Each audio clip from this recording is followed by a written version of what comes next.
Hi, in this video, we want to take a look at the mean and covariance of partition vectors. So remember, when I have a partitioned vector or a partition matrix, what we're doing, we represent the entire matrix as being built up by smaller submatrices.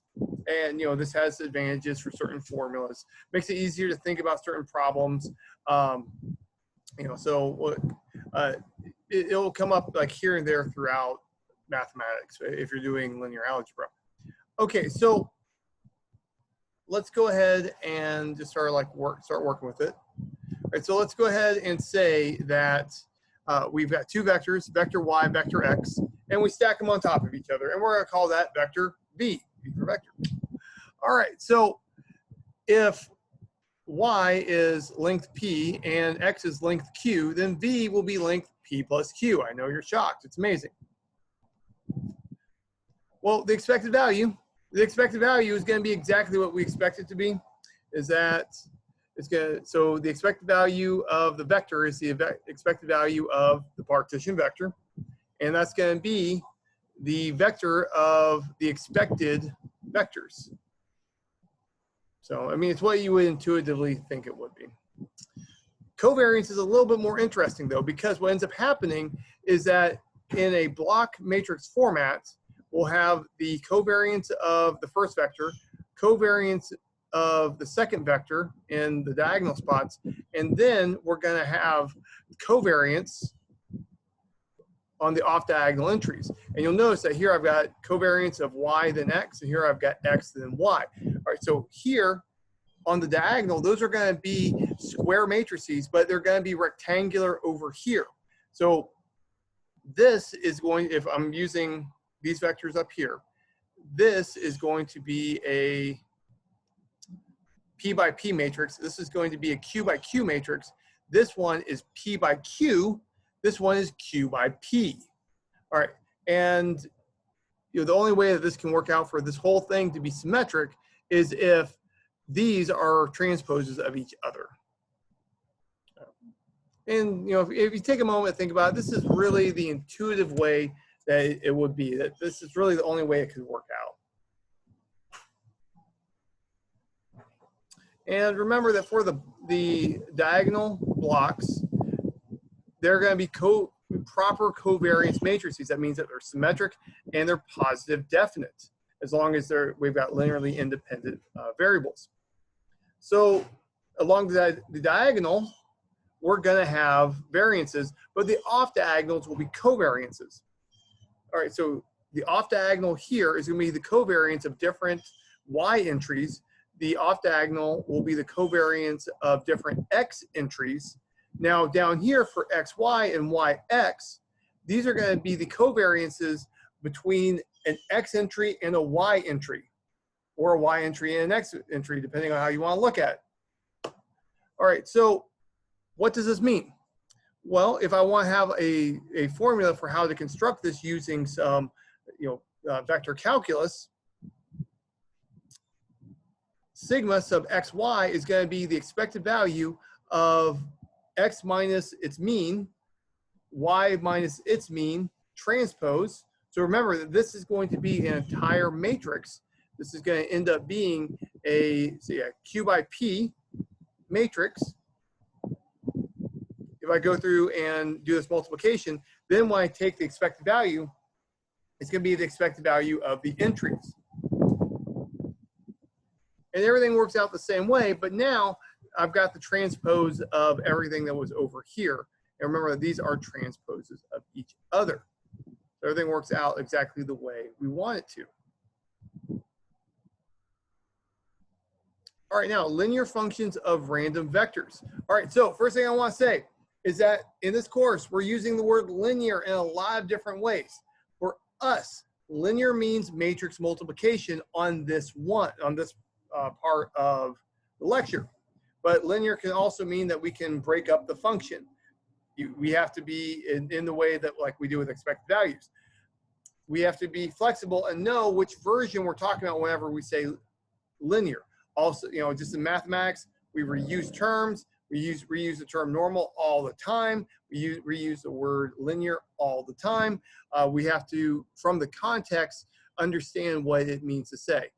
Some books, honestly, could use linear 3 different ways in one paragraph, and you have to know what you're looking at.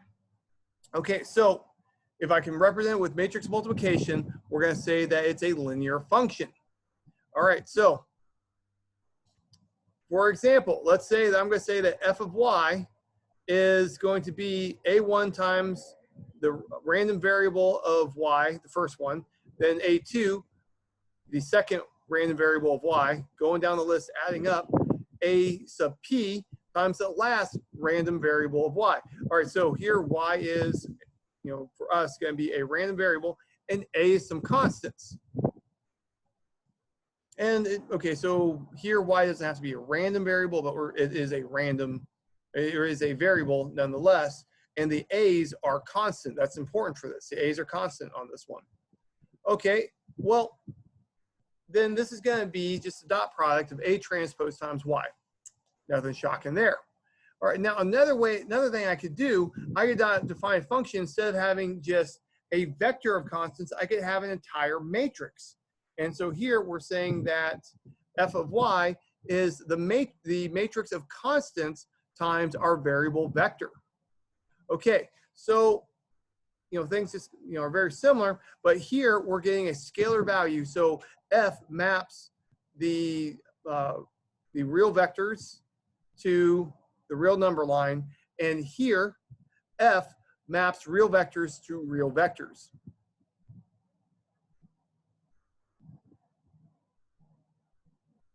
All right, so here's a theorem for us.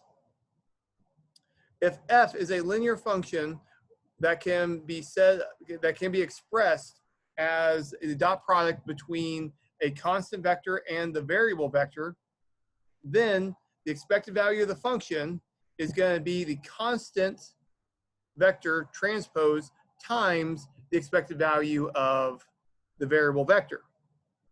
And the proof for this is literally just write it out. All right, and I didn't take this as far as I should have because, here you just got it. All right, so the expected value of f is equal to the expected value of what f is defined to be. Well, expected value is a linear function. You notice I use linear in a different way. So expected value is linear means I can break up the addition. Okay, so now expected value is linear means I can pull out my constants. Boom, I go through and I pull out my constants.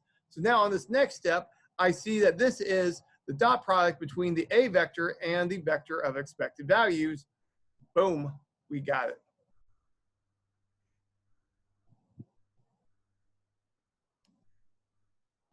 All right, now, if y is a random vector and x is a random matrix, we're going to say that the a and b vectors are constants and the a and b matrices are constants, then the expected value of capital A times y is a times the expected value of y. I should have an arrow on top of that. And the expected value of vector A transpose times x vector b is going to be vector A transpose times the expected value of x. Remember, that's entry-wise expected value times the vector b. And then the expected value of matrix A times x times matrix b is a times the expected value of x times b. It's exactly what we want it to be, something that's very easy for us to work with. And the proof is literally just write it out. It's easy peasy lemon squeezy. It's tedious. It's not a lot of fun, but the proof is simple. All right, now for the corollary of this, if I have the a times a random variable vector plus a constant, then that's going to be the matrix times the expected value plus that vector. And this looks a lot like the linear expected value formula, right? Yes, it does. Yes, it does. All right, now let's take a look at variances and covariances. This is much more interesting than what we've been doing so far because the expected values just kind of go exactly the way we want them to. It's not really much to think about. But variances and covariances are a lot juicier. Okay, so if y is a random vector, a is a constant vector, then the variance of the dot product is equal to the constant transpose times the covariance matrix times the constant vector. All right, so remember, in regular one variable problems, if I have a scalar times the variable, I pull that constant out front and I square it, right? So if this was regular old variance with not a vector but with scalars, then I would pull out this a and square it, right? Well, here I'm not squaring it. I'm putting transpose on the left and the vector on the right, and all together this is going to be one single number.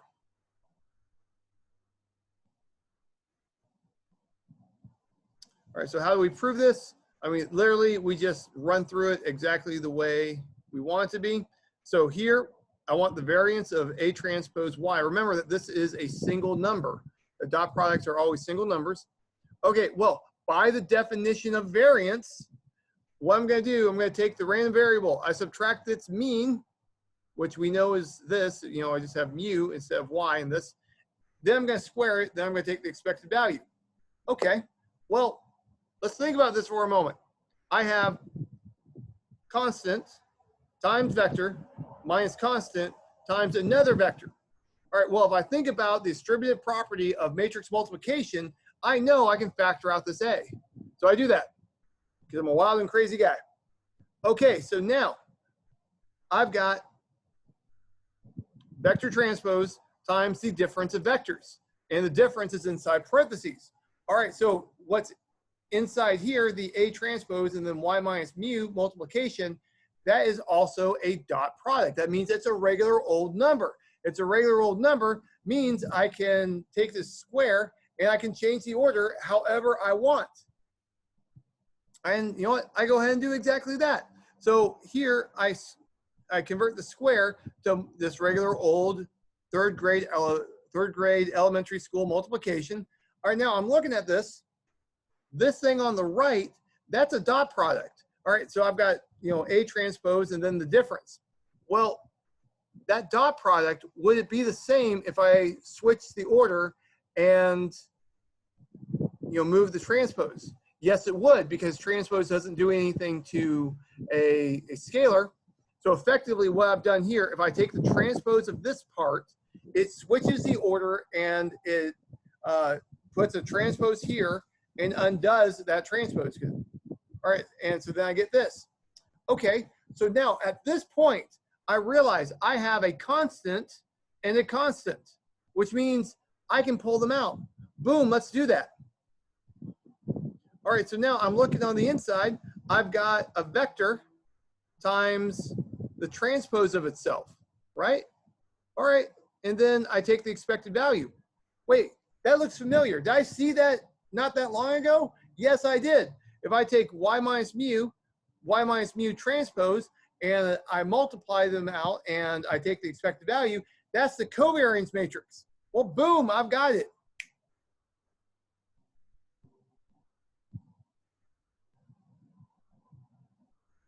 All right, now, a corollary that we get for free from this. If I go through and I kind of look at what's going on, I think about what is going on here with all this business, and I just kind of trace it out just a little bit different, I will see that the covariance of two different constants being multiplied by y is going to be A transpose times the covariance of the y times b. Boom, we got this. And how do we prove this? We literally just write it out. It's pretty much the same thing. I wouldn't actually call it a corollary.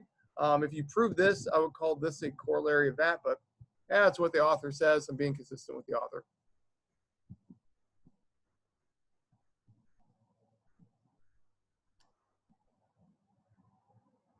All right, so if A and B are constant matrices, Y is a random vector with covariance capital sigma, and matrix multiplication is defined wherever I need it, as needed, then the covariance of A times Y is equal to A covariance of y, A transpose, and the covariance of A times y, B times y, these are matrices, is going to be A times sigma times B transpose.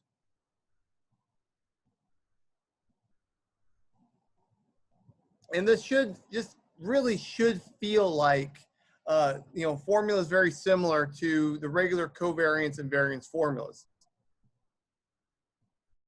Now, a corollary of this, if I was to go through and work on this, all right, so covariance. Remember, adding a constant doesn't change my variance, doesn't change my covariance. This is from Stat Theory 1 or 2, 1. I think it's a Stat Theory 1. It's a Casella and Berger textbook. All right, so if I add a constant in rare old stat theory, then when I take the variance or the covariance, that gets kicked out. That doesn't help me out. It doesn't do anything. And so something similar, the covariance of A times y plus a constant is exactly what I get up here when I don't have that constant added on. All right, so now let's do a theorem.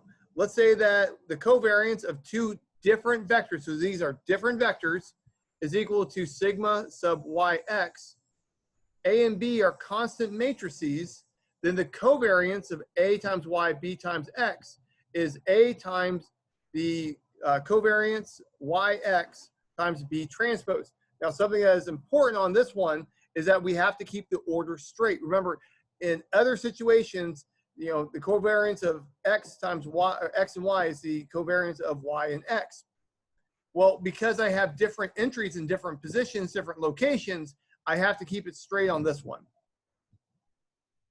Because here, sigma sub xy, sigma sub yx probably are not going to be square. They're probably rectangular. So we do not have symmetry going on.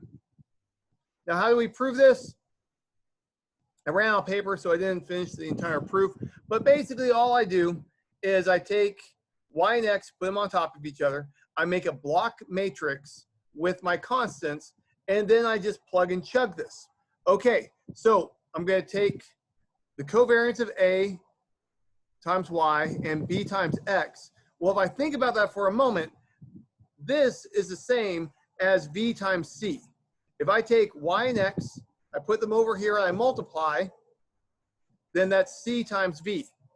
All right, well, if I take the covariance of C times V, well, using the formula that we already looked at a moment ago, this is C times the covariance of V times C transpose. Okay. Well, what is that? Well, I'll just write this out using the standard notation that we've got. Now, how do we take this the rest of the way? What we want is the covariance. So here, this is the covariance of y. This is the covariance of x. And if I do the multiplication stuff, I'll get A's and B's on these guys. But that's not what I'm interested for in this proof. I'm interested in this part here. Okay, so if I was to multiply this out, you see how I've got a 0? You see how I've got a 0? All right, so when I do the matrix multiplication, I'm only going to focus on the upper right-hand corner. When I do the matrix multiplication on this part, I'm going to get the sigma yx times B transpose. And the 0 means that nothing else is going on here. Okay, now when I go through and I do my multiplication, so I do the multiplication between the product here and this part, then it's going to be A and a 0. That 0 is not going to pick anything up, so I don't have to think about it. And if you just take it one more step further at home, you'll see that we'll get this formula for the upper right-hand corner. And boom, we've got it. And the transpose of this will be the lower left-hand corner. All right, that's all I've got for you. Take care and goodbye.